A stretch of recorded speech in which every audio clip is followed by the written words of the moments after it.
looks to be another night.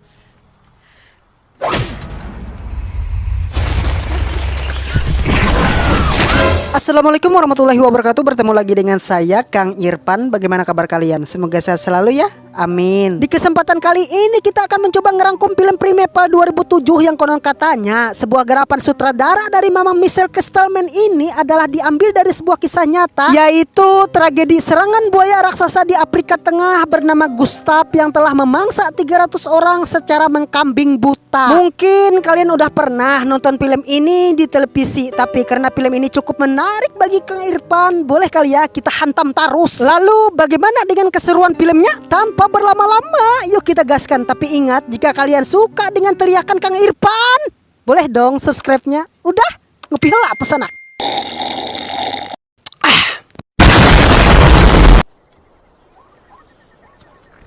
Cerita akan diawali memperlihatkan sebuah kalimat yang berbunyi film ini diambil dari sebuah kisah nyata, dan langsunglah kamera menyoroti anak muda bernama Jojo. Pemuda ini nampaknya sangat sedih dengan beberapa korban peperangan antar suku di tempat ini. Dan pasti setiap ada musibah selalu ada kawanan tim SAR gabungan serta para anggota pemadam kebakaran yang selalu siap siaga dibutuhkan. Tapi ketika hari udah mulai sore, dua orang relawan pun mencoba mencari kuburan massal kembali dan langsung menancapkan cangkul ke permukaan tanah di bawahnya. Namun tiba-tiba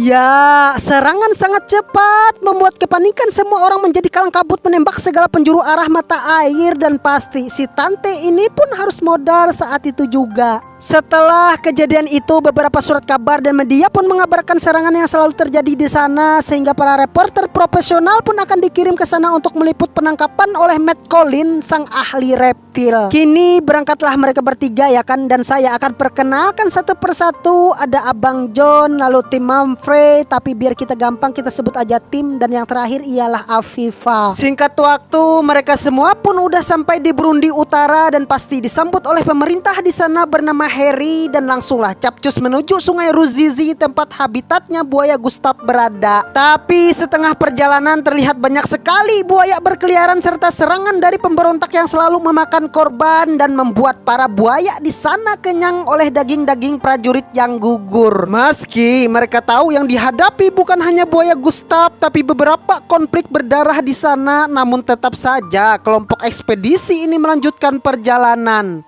Singkat waktu, kini mereka pun udah sampai di desa Ruzizi. Ya, meski hidup berdampingan dengan buaya raksasa bernama Gustav, nampaknya warga desa tidak pernah takut untuk mencuci pakaian, mandi, mencari ikan, dan lain-lain. Sebab air adalah kehidupan yang paling penting bagi mereka. Tapi ketika ada bocil yang berenang mengambil guk-guk kecilnya, tiba-tiba terkejut kalian? Lalu scene pun diperlihatkan kepada Afifa dan kawan-kawan yang sedang menemui Krok, seorang ahli pembasmi para buaya, dan dia pun bertemu dengan Matt, seorang pelindung buaya. Dan pasti Krok mengatakan buaya ini beda dari yang lain. Oleh sebab itu mereka pun tanpa pikir panjang langsung mempersiapkan segala peralatan untuk menangkap buaya ini dan bergerak menuju desa yang katanya baru saja seorang anak kecil diserang makhluk ganas tersebut. Dan ketika mereka sampai di lokasi, Afifa serta kawan-kawan pun disambut layaknya superhero pembasmi para monster. Tapi sebelum berangkat, kelompok ini pun harus berkunjung terlebih dahulu ke rumah salah satu dukun di sana. Ya, seenggaknya untuk menghormati adat istiadat di sana lah. Meski mereka semua dikatakan akan modar oleh Gustav kecil dan Gustav besar. Loh, emang ada dua? Nanti akan terjawab, yang otomatis mereka tetap melanjutkan ekspedisi ini. Lalu kelompok Afifa pun berangkat dibantu oleh semua warga desa menuju tempat buaya ini berada, dan langsunglah dipersiapkan segala bentuk peralatan yang akan menunjang kinerja penangkapan. Namun sampai malam pun tiba yang penuh dengan ketegangan. Si buaya sepertinya sudah tahu perangkap yang dipasang, sehingga Craig yang melihat penampakan predator ini pun langsung menembakkan alat pelacak di tubuhnya. Dan di pagi harinya ternyata si kambing malahan hilang dong. Dan mereka pun bertanya-tanya, kok bisa gitu sih? Tanpa meninggalkan jejak apapun. Sedangkan di sisi lain, John yang asik menikmati keindahan flora dan fauna di sana dikejutkan dengan kedatangan sekelompok pemberontak yang menawan dukun beserta keluarganya. Dan ternyata mereka adalah para pembunuh yang dinamakan Gustav si kecil. Lantas John yang melihat hal ini pun sangat terkejut ketika mereka semua harus modar dieksekusi saat itu juga. Dan ia sadar bukan hanya berhadapan dengan buaya raksasa, tetapi ancaman juga berasal dari peperangan antara suku di tempat ini. Kemudian di malam harinya John pun memberitahukan apa yang dilihatnya, berharap kini mereka semua berhati-hati dan meningkatkan kewaspadaan atas serangan yang datang dari pemberontak tersebut. Tapi sial, di tengah kepanikan yang mereka alami, anak muda yang bernama Jojo pun mencoba menolong para pemburu buaya agar bisa dibawa ke Amerika karena udah bosan katanya hidup di tempat yang penuh ancaman. Namun beliau tidak tahu predator ini bukanlah sosok aligator biasa, bahkan memiliki kepintaran dan kecepatan membunuh mangsanya secara beringas tanpa pandang bulu. Tiba-tiba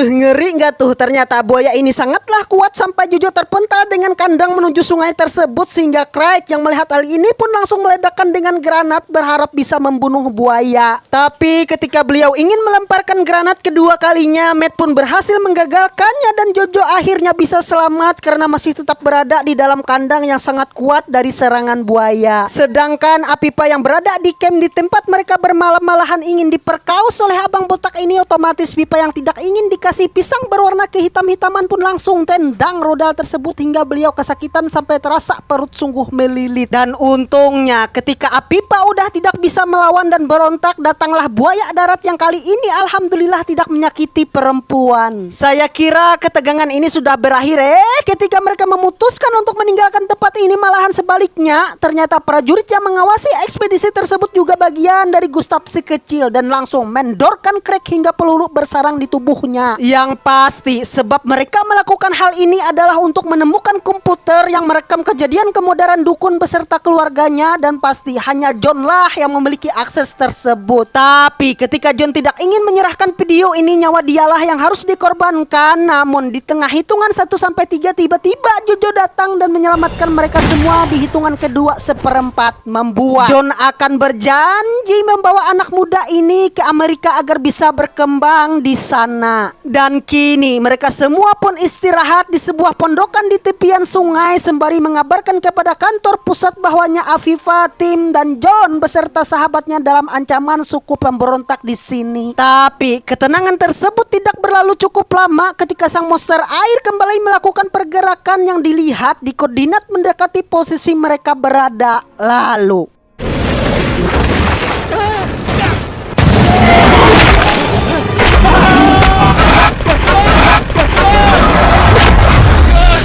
untung Matt masih selamat, namun serangan tersebut belum berakhir ketika sang buaya dengan ganasnya mematahkan semua tiang penyangga yang ada di tempat itu.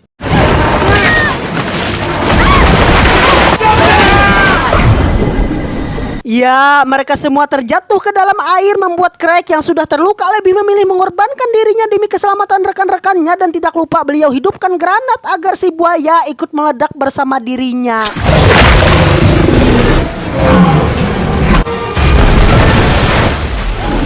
Saya pikir udah tamat, malahan sekuat ledakan granat pun tidak mampu membunuh buaya raksasa ini. Wow. Singkat waktu di pagi hari, mereka pun masih tetap berada di pondokan yang sudah tanpa atap, dan untung saja di koordinat buaya nampaknya masih molor akibat kekenyangan. Lalu datanglah helikopter penyelamat untuk menolong mereka, sehingga kelompok ini pun harus masuk kembali ke dalam air secara diam-diam untuk tidak menimbulkan kegaduhan. Dan untung mereka semua masih selamat. Tapi ketika helikopter hendak mendarat, sebuah basuka pun nampak ingin meledakkan jemputan tersebut. Otomatis mereka semua pun gercep sembunyi, sedangkan Matt terus mengejar heli ini sampai akhirnya beliau ditabrak oleh para pemberontak tersebut. Dan pasti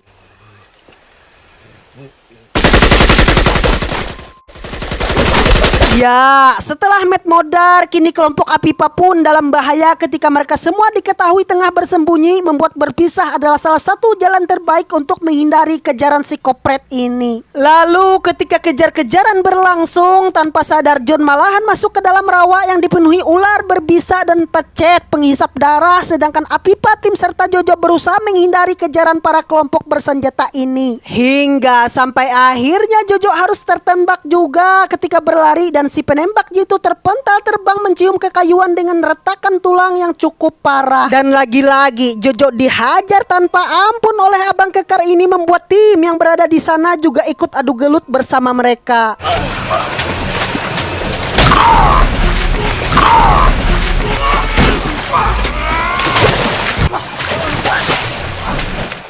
Setelah tim dalam kondisi terdesak dan hampir menghampiri ajalnya, Apipa pun berhasil menyelamatkan dengan cara mendorkan kepala pelontosnya hingga berserakan. Sedangkan nasib John malahan sial, harus ketemu dengan predator mematikan, membuat beliau dikejar-kejar sampai menuju ke kayuan yang berhasil menyelamatkan untuk sementara. Tapi semua itu belum berakhir ketika dia terlepas. Buaya ini ternyata sangatlah cepat berlari bagaikan harimau yang sedang mengincar mangsanya. Setelah kemodaran John, lalu tim yang mencari keberadaan John pun hanya bertemu dengan kamera liputannya, sehingga dia kembali dan membawa Apipa serta Jojo ke persimpangan jalan. Dan di sana syukur saja bertemu dengan kepala daerah bernama Harry yang pikir mereka sih udah aman. Ternyata beliaulah biang kerok semua ini dan meminta untuk menyerahkan video rekaman perbuatan busuk mereka agar tidak dipublikasikan. Lalu tim pun menyerahkan GPS pelacak buaya Gustav berada. Niatnya sih untuk menjebak Harry, ternyata beliau tidak sebodoh itu. Alhasil malahan mereka berdua yang harus kembali menemui sarang dari buaya ini. Singkat waktu, malam pun tiba. Kini mereka tengah berada di tepian sungai menuju tempat GPS itu berada, dan tim sangat bersyukur karena hari hujan lebat membuat pendengaran sang buaya pasti agak kacau. Yang pada akhirnya ketika sudah menemukan lokasi, ternyata alat pelacaknya sudah terlepas dan beliau pun menemukan sebuah pisau untuk bisa melawan, dan pasti anak buah dari Hari dapat dikalahkan dengan mudah. Sedangkan Apipa ternyata juga melakukan perlawanan dengan cara menyiramkan cairan makanan buaya, membuat dia berhasil kabur meski akhirnya ketangkap juga akibat tembakan dari Harry. Namun akibat suara kegaduhan tembakan secara terus-menerus membuat si Gustav akhirnya bangun dari tidurnya, dan pasti si Harry akan menjadi pilihan terbaik karena bau dari cairan makanan buaya menarik perhatiannya.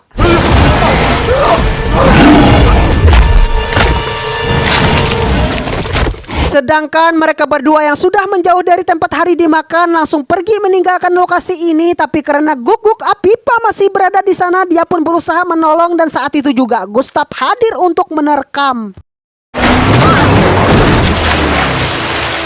Untung tim sangat gercep menabrak tubuh Gustav sampai terpental. Namun perlawanan buaya tersebut tidak berhenti di sana. Ketika mobil mereka terjebak di antara lumpur sungai, Gustav pun langsung menghantam dinding belakang mobil sampai hancur berantakan. Sedangkan tim yang geram melihat hal ini langsung menusukkan pedang ke dalam mulutnya, membuat buaya ini akhirnya melepaskan mereka semua, dan Gustav pun tetap tak terkalahkan menjadi penghuni sungai Ruzizi yang sangat ganas.